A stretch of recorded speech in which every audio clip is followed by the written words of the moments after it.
हमारा इसमें 4 है और टॉपिक का नाम है boric acid. Compounds of boron के अंदर जो दूसरा कंपाउंड हम डिस्कस करने जा रहे हैं that is boric acid. Boric acids की अगर हम बात करें तो बोरान के जो है वो 4 बोरिक एसिड जो है वो बन सकते हैं। तो there are 4 boric acids which are formed by the boron. कौन कौन से हैं, इनके फार्मूलाज शॉर्ट क्वेश्चन में पूछे जाते हैं कि give the formulas of boric acid. तो पहला है इसमें ortho boric acid, H3BO3 is known as ortho boric acid. और कॉमनली जब बोरिक एसिड का नाम लिया जाता है ना तो आर्दो बोरिक एसिड ही हमारे जहन में आता है और इसीलिए इसको कॉमनली बोरिक एसिड भी कहा जाता है और स्पेशल इसका नेम आर्दो बोरिक एसिड के नाम से इसको जाना जाता है। H3BO3 is known as ortho boric acid. दूसरा है इसमें metaboric acid which is known as HBO2। HBO2 is called as metaboric acid. तीसरा है इसमें टेट्राबोरिक एसिड और टेट्राबोरिक एसिड क्या है, H2B4O7।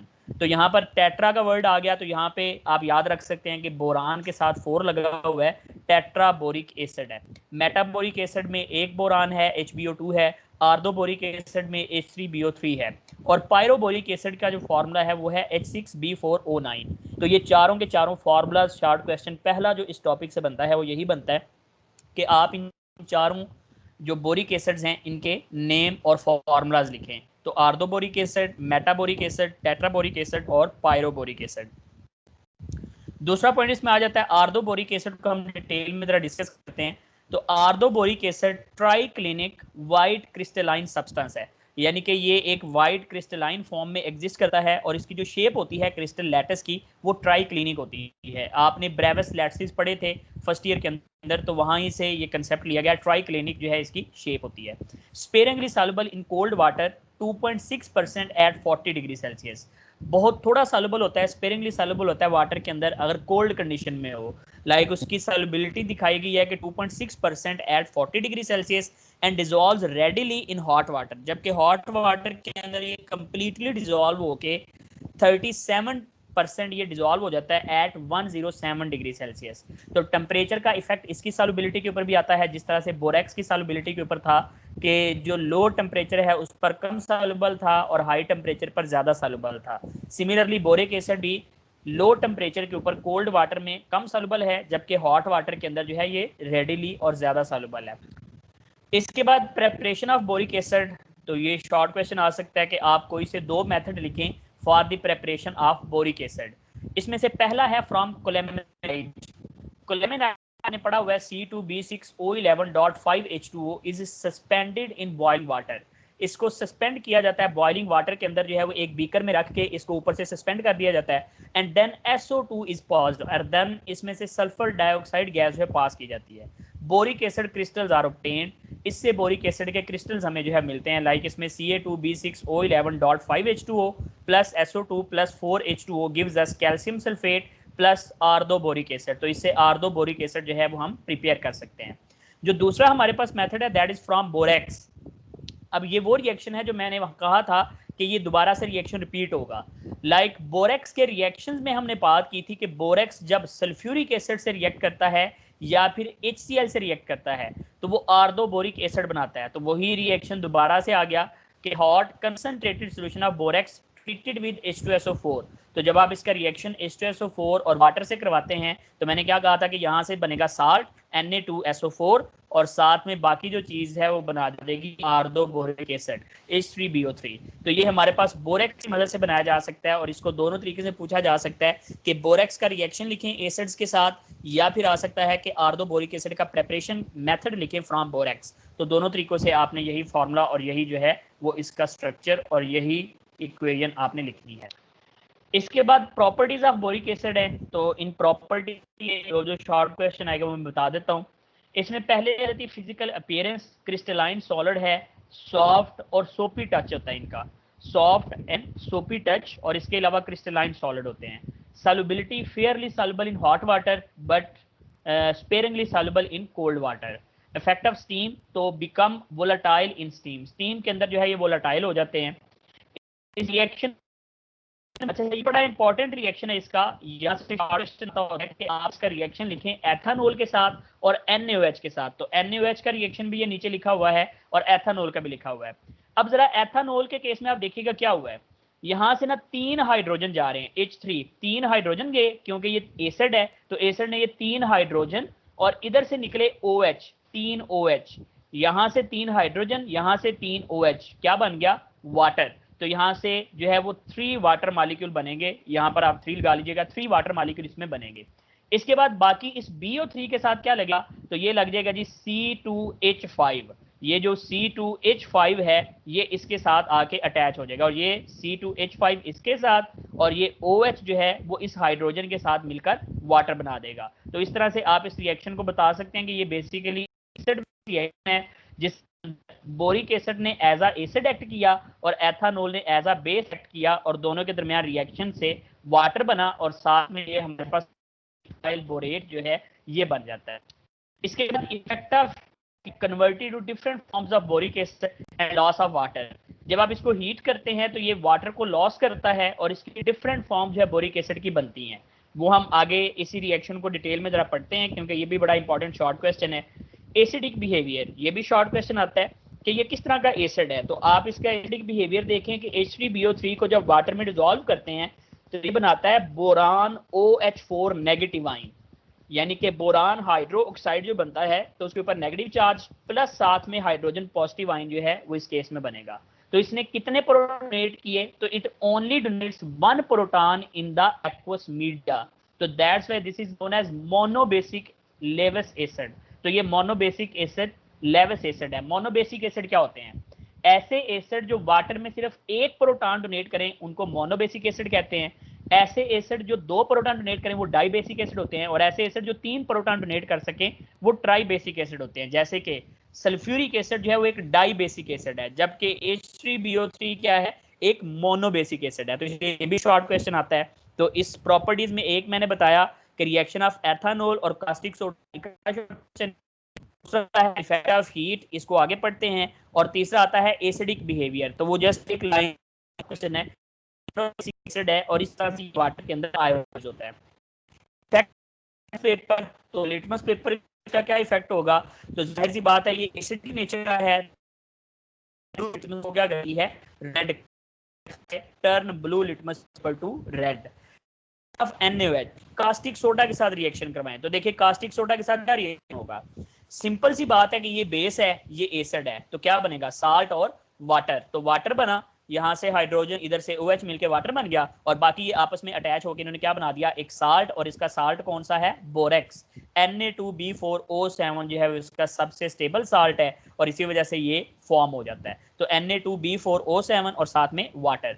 इसके अलावा ये पार्शली न्यूट्रलाइज होता है, बोरेक्स इज प्रोड्यूस्ड। तो जाहिर सी बात है ये कंप्लीट न्यूट्रलाइज नहीं हो सकता क्योंकि ये स्ट्रॉन्ग एसिड नहीं है, वीक एसिड है, और वीक एसिड कभी भी कंप्लीटली न्यूट्रलाइज नहीं होते, लेकिन पार्शली न्यूट्रलाइज होके तो ये बोरेक्स की फॉर्मेशन जो है करता है।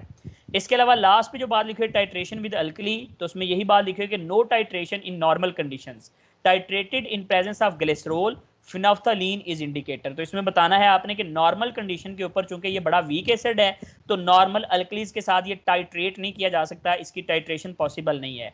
अगर इसको टाइट्रेट करवाना हो तो ग्लिसरॉल की मौजूदगी में इसकी टाइट्रेशन करवाई जाती है और फिनाफ्थलीन जो है वो इस केस में इंडिकेटर होता है। ये एसिड बेस्ड टाइट्रेशंस आपने पढ़ी हुई हैं, उसी के लिहाज से जो है यहाँ पर भी बात हो रही है कि आप टाइट्रेशन अगर अल्कली के साथ करना चाहते हैं तो नॉर्मल कंडीशन के ऊपर नॉर्मल टाइट्रेशन ये नहीं करता, लेकिन ग्लिसरॉल की मौजूदगी में टाइट्रेट हो सकता है और फिनाफ्थलीन जो है इस केस में इंडिकेटर होगा। तो यहाँ से प्रॉपर्टीज के अंदर से 3 क्वेश्चन, कौन कौन से, reaction with ethanol and NaOH, ये इकट्ठा आता है कि आप बोरिक एसिड का रिएक्शन एथानोल और NaOH के साथ लिखें। दूसरा आता है इफेक्ट ऑफ हीट, के हीट का क्या इफेक्ट है इसके ऊपर, और तीसरा आता है एसिडिक बिहेवियर, कि इसका एसिडिक बिहेवियर जो है वो क्या होता है। तो 3 शॉर्ट क्वेश्चन इस टॉपिक से रिलेटेड जो है वो यहाँ तक बन सकते हैं। अब जो इफेक्ट ऑफ हीट है, अब चूंकि ये शॉर्ट क्वेश्चन में आता है तो हमें थोड़ा सा उसको डिटेल में देखना पड़ेगा कि इसके ऊपर हीट का क्या इफेक्ट होता है। तो देखिए सबसे पहले आर्दो बोरिक एसिड H3BO3 को अगर आप हीट करते हैं अप टू 100 डिग्री सेल्सियस तो ये एक वाटर मॉलिक्यूल एलिमिनेट करेगा और बाकी बच जाएगा HbO2। यहाँ से देखें 2 हाइड्रोजन गए, 1 ऑक्सीजन गया तो वाटर निकल गया, बाकी रह गया 1 हाइड्रोजन ये आ गया, बाकी 1 बोरान ये आ गया और बाकी रह गए 2 ऑक्सीजन, तो ये लिखे हुए हैं, तो ये बन गया HbO2। इसका नाम अभी हमने क्या पढ़ा है, मेटाबोरिक एसिड। तो इससे क्या बनता है, आर्दो बोरिक एसिड को हीट करें तो मेटाबोरिक एसिड और साथ में वाटर रिलीज होता है। इसके बाद अगर आप HBO2 यानी कि ये मेटाबोरिक एसिड को फर्दर हीट करें, तो मेटाबोरिक एसिड को जब फर्दर हीट करते हैं तो इसके 4 मॉलिक्यूल इकट्ठे मिलके एक वाटर मॉलिक्यूल को रिलीज करते हैं। जब ये एक वाटर मॉलिक्यूल को रिलीज करेंगे, बाकी आप देखिए बाकी क्या बचेगा, H2B4O7। जाहिर सी बात है टोटल 4 हाइड्रोजन थे, 2 वाटर में चले गए, बाकी रह गए 2 हाइड्रोजन। सिमिलरली ये 4 बोरान हो गए और ऑक्सीजन टोटल 8 थे, एक इधर आ गया वाटर में और बाकी रह गए 7। तो इस तरह से बाकी जो बनेगा वो हमारे पास ये टेट्राबोरिक एसिड बन जाएगा। तो कैसे याद करना है कि आर्दोबोरिक एसिड को हीट करें मेटाबोरिक एसिड, मेटाबोरिक एसिड को हीट करें तो टेट्राबोरिक एसिड, और साथ में वाटर रिलीज होता है। और कितने डिग्री सेल्सियस पर है, तो 140 डिग्री सेल्सियस पे ये वाला रिएक्शन कंप्लीट होता है। इसके बाद अगर आप टेट्राबोरिक एसिड को फर्दर हीट करें तो वो बोरिक एनहाइड्राइड बना देगा, B2O3 बना देगा और वाटर उसमें से रिलीज हो जाएगा। और ये कहां पर जाके होता है, तो रेड हॉट टेम्परेचर के ऊपर ये रिएक्शन होगा, तब जाके हमारे पास जो है वो आर्दोबोरिक एसिड से पहले मेटाबोरिक एसिड, मेटाबोरिक एसिड से टेट्राबोरिक एसिड, और टेट्राबोरिक एसिड को रेड हॉट टेम्परेचर पे हीट करने से बोरिक एनहाइड्राइड जो है वो प्रिपेयर होगा। एनहाइड्राइड आप समझते हैं क्या होता है, एनहाइड्राइड ऐसी चीज जिसमें से वाटर को निकाल लिया जाए तो वो एनहाइड्राइड कहलाता है। तो देखिए B2O3 के अंदर वाटर मौजूद नहीं है, इसलिए वाटर एलिमिनेट हो गया, तो बाकी रह गया बोरिक एनहाइड्राइड। तो ये effect of heat on boric acid जो है ये बड़ा इंपॉर्टेंट जो है वो हमारे पास एक शॉर्ट क्वेश्चन है जो अक्सर पेपर के अंदर आता होता है कि what is the effect of heat on boric acid. तो ये आप तीनों इफेक्ट जो है उसके लिखेंगे। इसके बाद लास्ट के ऊपर इसमें यूजेस आ जाते हैं। Uses of boric acid, boric acid इस्तेमाल कहाँ पर होता है, तो सबसे पहले इन मेडिसिन इंडस्ट्री। मेडिसिन इंडस्ट्री के अंदर इसका इस्तेमाल होता है एज एन एंटीसेप्टिक। ये एंटीसेप्टिक के तौर पर इस्तेमाल किया जाता है। एंटीसेप्टिक क्या होते हैं, जरासीम कुश, जरासीमों को मारने वाले, जरासीमों को किल करने वाले एंटीसेप्टिक्स होते हैं। तो बोरिक एसिड जो है वो एंटीसेप्टिक्स के तौर पर यूज होता है and as a eye wash. और इसके अलावा आंखों की जो ऑइंटमेंट होती है, आंखों के अंदर डालने वाली जो ट्यूब वगैरह होती है या ड्रॉप्स होते हैं, उनके अंदर भी ये बोरिक एसिड का सोल्यूशन जो है ऐड किया जाता है। तो boric acid solution is use as an eye wash, ये आई वॉश के तौर पर भी इस्तेमाल किया जाता है and as a dusting powder. और इसके अलावा ये डस्टिंग पाउडर के तौर पर भी इस्तेमाल होता है। ये डस्टिंग पाउडर क्या होता है, तो डस्टिंग पाउडर जो है ये एक प्योर बोरिक एसिड का क्रिस्टलाइन फॉर्म उसका पाउडर लेके जख्म वगैरह पर लगाया जाता है कि अगर वहां पर कोई मॉइस्चर हो या वहां पर कोई ऐसी चीज हो तो ये बोरिक एसिड उसको जो है वो अब्सॉर्ब कर लेता है मॉइस्चर को, और वाउंड्स वगैरह को जो है वो जल्दी हील अप करने में मदद देता है। तो दैट्स व्हाई ये एज अ डस्टिंग पाउडर भी जो है वो इस्तेमाल किया जाता है। तो as an antiseptic, as an eye wash and as a dusting powder used in medicine industry. दूसरा है in pottery industry. Pottery industry क्या होती है, ये जो मिट्टी के बर्तन बनाने वाली इंडस्ट्री है, that is the pottery. As glaze, इसकी ग्लेजिंग की जाती है। Borate glaze are more fusible than silicate ग्लेजेस।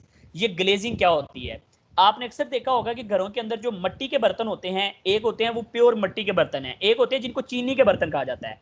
तो उसके ऊपर एक बड़ी शाइन सी ग्लॉसी सी सरफेस होती है। तो वो जो शाइनी और ग्लॉसी सरफेस आती है उसको हम कहते हैं ये ग्लेजिंग की गई है, ये इसके ऊपर जो है वो हमने ग्लेज किया इसको। तो ये जो ग्लेजिंग होती है ना, ये 2 तरह से करवाई जाती है, या तो करवाई जाती है बोरेक्स के साथ या फिर करवाई जाती है सिलिकेट्स के साथ। ये सिलिकेट्स क्या हैं, इसी चैप्टर के आगे हम पढ़ेंगे इनको भी, और वहां पर ग्लेजिंग के प्रोसेस को भी पढ़ेंगे।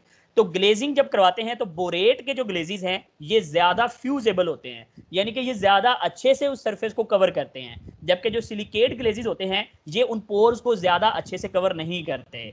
तो दैट्स व्हाई बोरेट ग्लेजेस ज्यादा फ्यूजेबल होते हैं सिलिकेट ग्लेजेस से। दूसरा इनका हाई कोफिशिएंट ऑफ एक्सपेंशन होता है, यानी कि जब ये हीट करने पे एक्सपैंड होते हैं तो इनका कोफिशिएंट ऑफ एक्सपेंशन काफी ज्यादा होता है, जिसकी वजह से ये एक्सपेंड करके पूरी एक लेयर बना देते हैं उन बर्तनों के ऊपर, जो कि बड़ी स्मूथ लेयर होती है। तो ये ग्लेजिंग करने के है वो बोरिक एसिड काम आता है। इसके अलावा कैंडल इंडस्ट्री, जो कैंडल्स बनाने वाली इंडस्ट्री है, उसके अंदर इसका इस्तेमाल किया जाता है for the stiffening of wicks. जो विक्स होती है जिसके जरिए से कैंडल बनती है, तो उसकी स्टिफनिंग के लिए, उसको हार्ड करने के लिए जो है वो इसका इस्तेमाल किया जाता है। बोरिक एसिड उसमें ऐड करने से जो विक्स हैं वो थोड़ी सी हार्डन हो जाती हैं, तो दैट्स वाई वहां पर इसका इस्तेमाल किया जाता है। अब 3 इसके टोटल यूजेज हैं, तो तीनों यूजेज जो है वो शॉर्ट क्वेश्चन में आ सकते हैं कि what are the usages of boric acid. तो ये था आज का हमारा टॉपिक, जिसके अंदर बोरिक एसिड को जो है वो हमने कंप्लीट